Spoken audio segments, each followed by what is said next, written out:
Barraco Filosófico.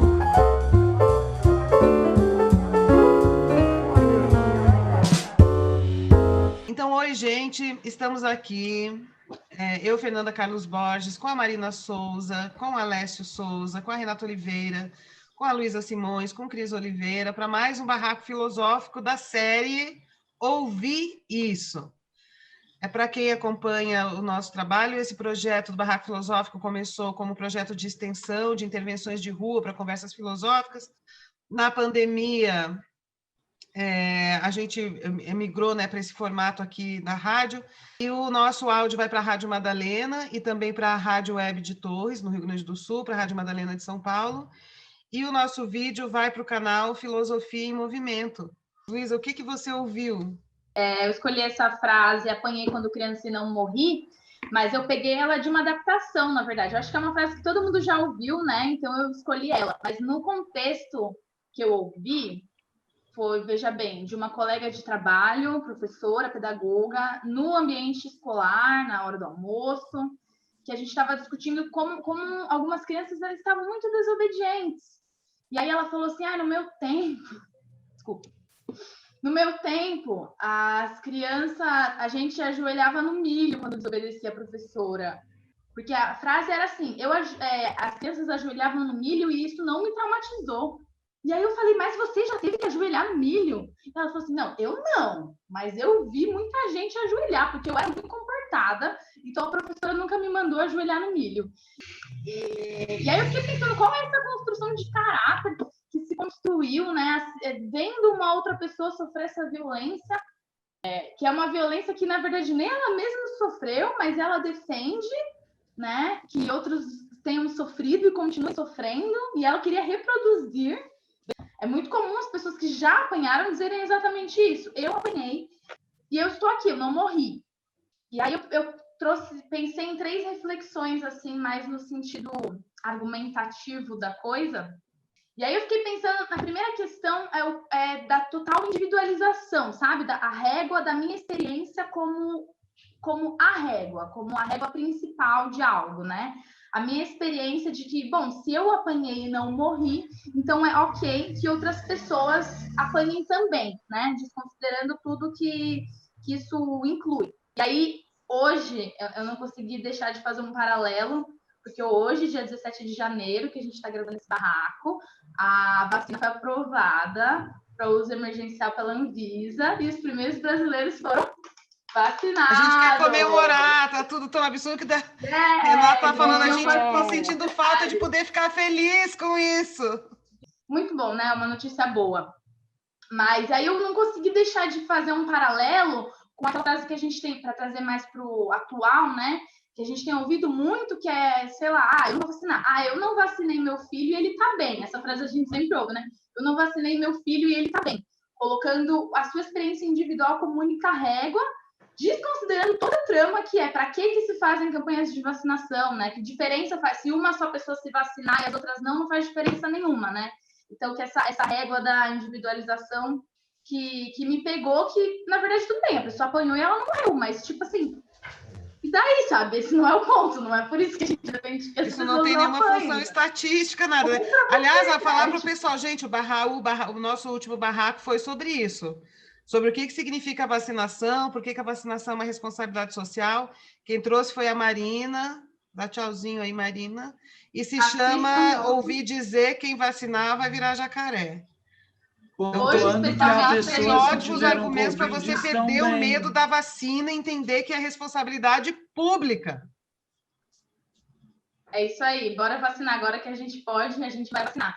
O segundo ponto que eu queria comentar, para além da individualização, eu apanhei e eu não morri, esse morrer que me preocupa demais como limite, sabe, do intolerável. Tipo assim, eu apanhei e eu não morri. E você deixa um espaço muito aberto para o que é aceito dentro desse bater, né? Porque enquanto a criança não morre, sei lá, o que é aceito? A humilhação física e psicológica, e muitas vezes fala, eu apanhei e não morri, e isso é aceito como algo válido. E, na verdade, não, né?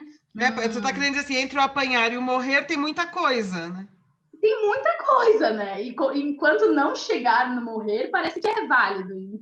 Uma palmadinha não dói, Luísa. Um tapinha não dói. Ou, tipo, essa extrema banalização da violência de, tipo, sei lá, o que não te mata te fortalece, o que não te mata constrói caráter. Tipo, não é esse caráter que eu quero construir, sabe?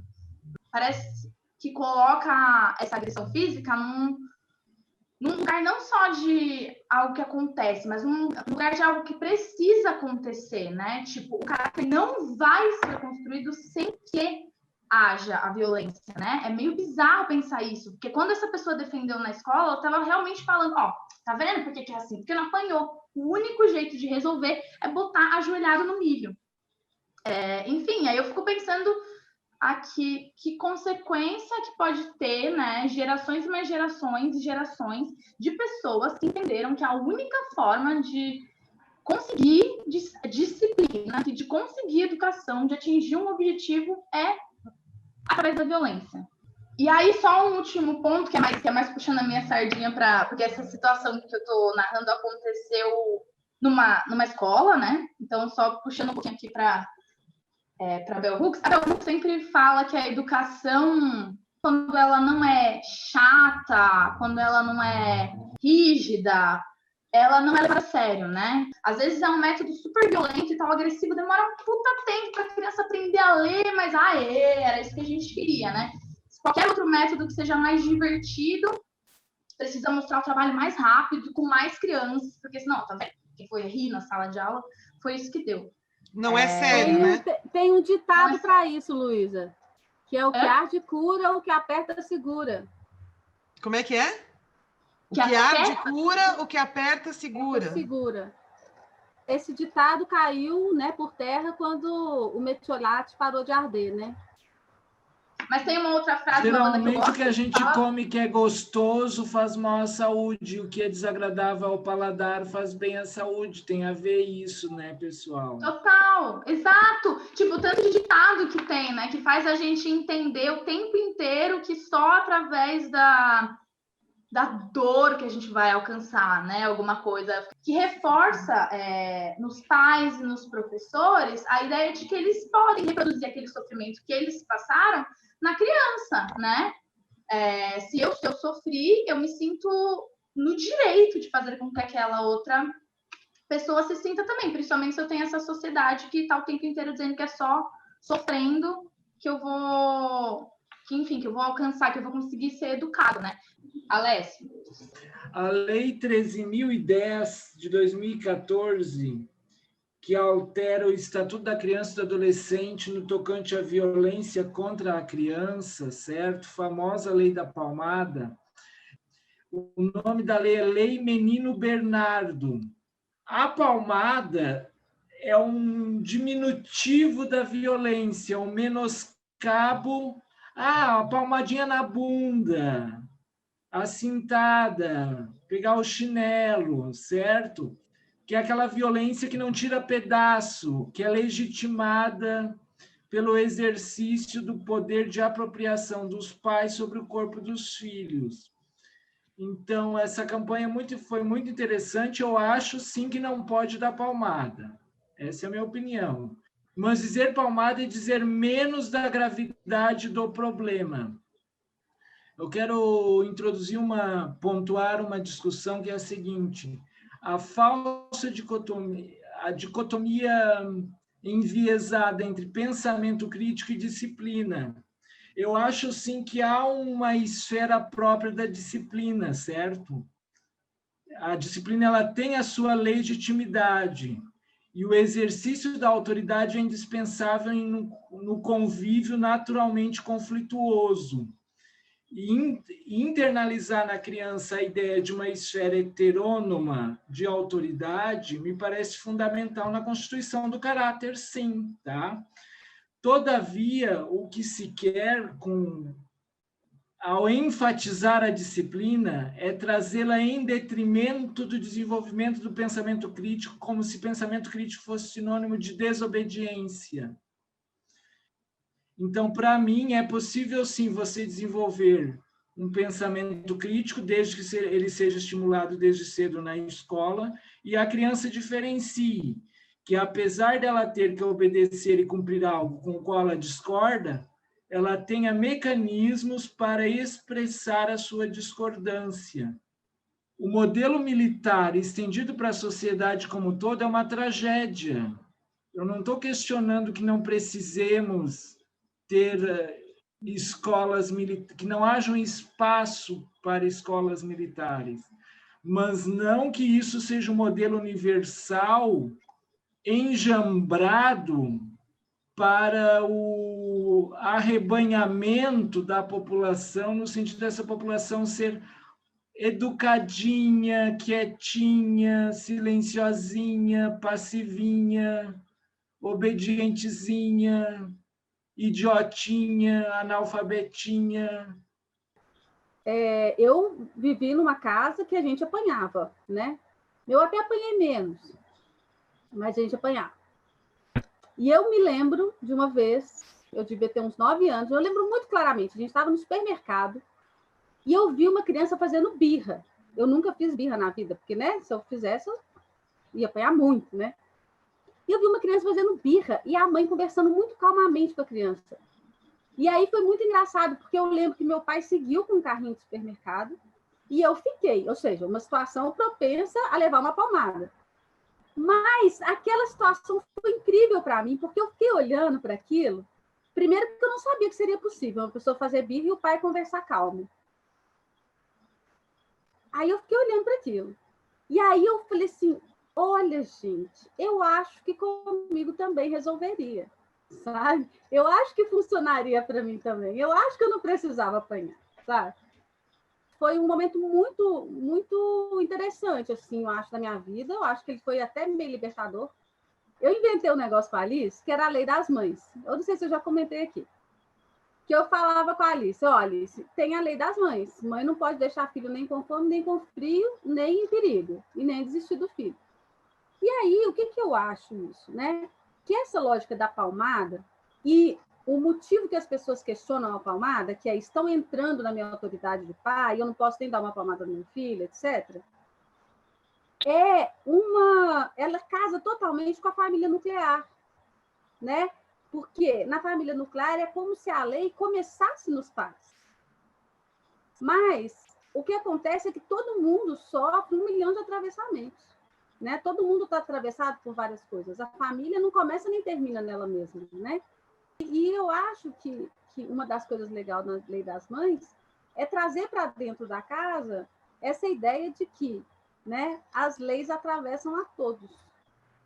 Marina, você quer falar? Não, é porque assim, é uma noção de filho como propriedade, né? Porque ninguém acha ok bater num adulto, né? É condenável, né? Existe aí crime de lesão corporal, é condenável bater num adulto, mas bater numa criança é quase como se a criança fosse uma extensão sua, e aí, como é sua, um objeto, uma propriedade, você dispõe como você quer, você pode bater, não. E também essa frase, apanhei na infância, mas não morri, ela tem uma marca da negatividade. Essas pessoas que falam isso, elas têm um trauma, porque senão elas não usariam não morri. Não morri é um símbolo do negativo. Elas falariam, apanhei na infância e vivi. Eu acho que a palavra tem uma carga simbólica muito forte, que apesar delas tentarem negar, tem todo um trauma, né? No conceito mesmo, nesse discurso de bater relacionado a morrer, por mais que neguem, assim. Acho que é uma falsa fortaleza. Foi trazida aqui no barraco a ideia que as pessoas têm introjetadas nas suas consciências de que a palmada, quando não se transforma numa violência extrema, ela teria uma legitimidade pedagógica. A origem milenar e civilizacional dessa ideia. Eu encontrei no livro de Provérbios, na Bíblia, livro de Provérbios do sábio rei Salomão, a seguinte recomendação, capítulo 23, versículo 13. Não retires da criança a disciplina, pois se a fustigares com a vara, não morrerá. Tu a fustigarás com a vara e livrarás a sua alma do inferno. Então, a salvação da alma da criança era legitimada pelo ensinamento bíblico milenar, multissecular, de que é legítimo dar uma varada. Apanhou e não morreu. Apanhei e não morri. E vai Foi para pro o céu. céu. Não é só não morreu, foi pro céu. Foi Se o pro seu filho céu, não apanha, ele vai pro inferno. Foi salvo. Interessante também dizer da minha leitura na íntegra do livro 1 do Capital, que analisa a esfera do capital, a esfera da produção do capital, a esfera da produção do capital. E esse livro foi escrito integralmente quando Marx se refugiou na biblioteca do Museu Britânico, que era a maior fonte de informação da época. E ele se baldou em relatórios do próprio governo britânico, produzidos à época da Revolução Industrial. E o que mais Marx ressalta em inúmeros capítulos, passagens, centenas de páginas, ele analisa inúmeros relatórios, dizendo, em síntese, numa frase: a Revolução Industrial não teria sido possível como foi se não tivesse utilizado quase que exclusivamente trabalho infantil e trabalho feminino. A Revolução Industrial, ela se assenta, a Revolução Industrial Inglesa, na ultraexploração do trabalho infantil, em primeiro lugar. Em segundo, o feminino. E em terceiro, o masculino. Por quê? Porque era muito caro empregar um homem. Então, as famílias vendiam as crianças para os industriais. Inclusive, as leis inglesas, analisadas uma a uma por Marx, são no sentido de retirar da esfera da família o direito de educar os filhos. O Engels tem um livro chamado A Origem da Família do Estado e da Propriedade Privada. Foi a primeira vez que eu vi um relato a respeito de sociedades matriarcais, né? E as sociedades matriarcais, depois eu estudei com uma professora que fez trabalhos na África, e ela falava também muito disso, a gente também vê um pouco disso na cultura indígena. As crianças, elas são propriedades da comunidade, da aldeia, do grupo. Então, todas as mães são mães de todas as crianças, e todas têm o direito de usar não só a questão da disciplina, mas também dos ensinamentos de forma comum. E elas, como elas foram educadas assim, elas transferem isso sem o menor constrangimento, sem o menor conflito. E é muito interessante, porque a nossa sociedade também prega isso, né? A responsabilidade do Estado, ela prevê justamente esse lugar. Só que, ao mesmo tempo, aí entrando nisso que a Renata falou, esse desamparo, ele é providencial. Porque quando você joga a responsabilidade no indivíduo, você começa a criar disputas, né? Então, esses indivíduos, eles começam a competir entre eles. Para o Estado, é melhor essa potência de competição, porque as pessoas vão querer se qualificar para entrar dentro da estrutura. Aqueles que entram têm a pressão de não estarem preparados para aquilo, e aí passam a ser severos com eles mesmos. Então, eles começam a se reconhecer como seres que devem sofrer o sofrimento que sofrem, porque só assim eles vão atingir meritocraticamente o seu lugar, o seu posto, o seu nível de excelência no seu desempenho, na sua performance, como disse o Alessio. E para aqueles que estão de fora, o impacto é igualmente severo, né? A gente hoje compreende que você só consegue manter uma sociedade organizada e ordeira dentro de preceitos de violência. E dentro desse preceito de violência, as pessoas que não se adequam, elas morrem. Porque não tem outro caminho. Ou elas morrem tentando se adequar, ou elas desistem e morrem porque não se adequaram. Há também um mito de que o menino, particularmente, que não apanha, que não leva surras físicas, ele vai crescer efeminado. Então, apanhar contribui para que a criança, quando adulta, seja masculino, seja macho. Isso está numa fala pública do presidente da República, pessoal. Isso é bastante grave o que eu estou dizendo. Que o menino, para ele se masculinizar, ele tem que apanhar. Para ele depois bater. Bater, é. Também não adianta ele só apanhar e não bater, não é homem. Eu achava que tinha 2 tipos de pessoa no mundo, assim, sabe? As pessoas que falavam assim, eu me fudi, então você também pode se fuder um tiquinho. E as pessoas que pensam assim, putz, eu conheço essa dor, então acho que ninguém mais precisa passar por ela, né? Mas é lógico que não dá para separar o mundo em 2 tipos de pessoa, né? Mas assim, eu achava que eram 2 formas básicas de lidar com a dor, sabe? Esse ano o Ministério Público do Trabalho está promovendo uma campanha que se chama Trabalho Infantil Não.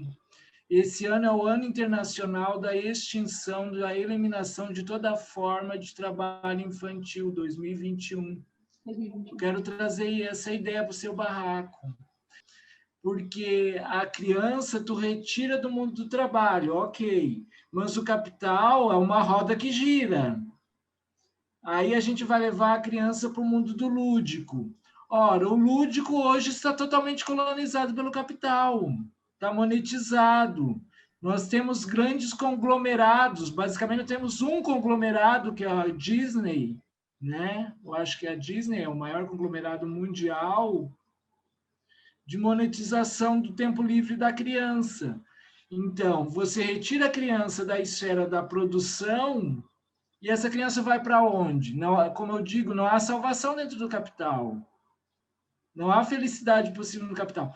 Tem um documentário chamado Corporação, que tem uma parte inteira falando só com psicólogos e sociólogos. Eles falam que eles estão contratados para fazer com que as pessoas consumam coisas que estão dentro do infantil delas. Então, eles produzem produtos para as crianças, só que esses produtos para as crianças não é necessariamente para as crianças, mas é para o lúdico daquele pai que olha para aquele brinquedo e fala: eu vivi isso, eu partilhei isso vai ser importante levar para o meu filho. E aí ele compra o brinquedo lá do McDonald's, que é o brinquedo que o pai dele deu para ele. E aí ele capitalismo que você falou. Um brinquedo que a criança vai jogar fora no dia seguinte, né, Cris? Eu adorava destruir brinquedo que eu ganhava. Era minha profissão, era destruir brinquedo.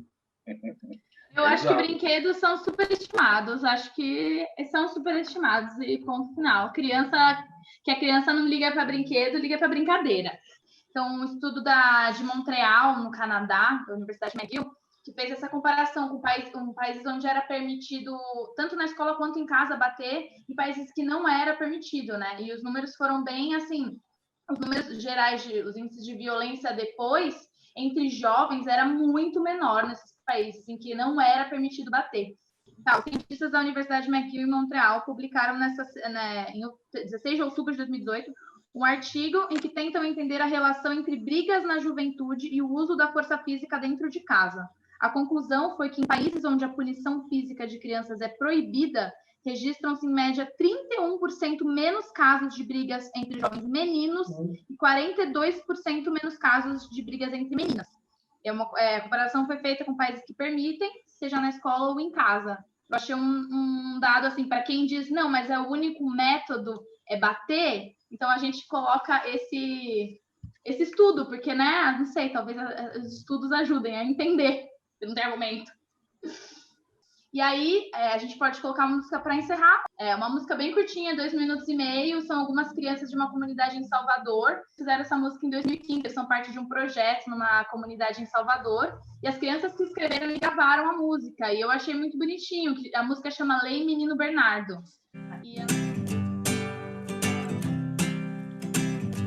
Amor, beijinho e carinho. Amor, beijinho e carinho. Amor. Amor, beijinho e carinho, vou te guardar no meu coração. Criança tem que ser amada, o meu parquinho de diversão.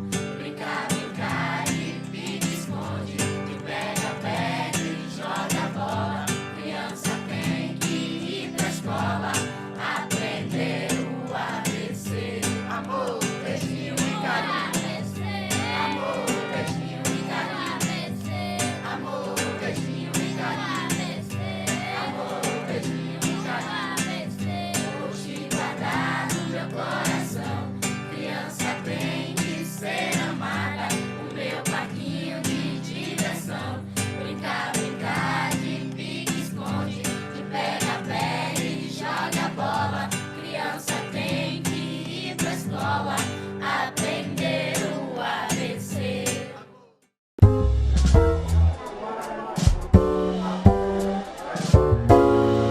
Barraco Filosófico.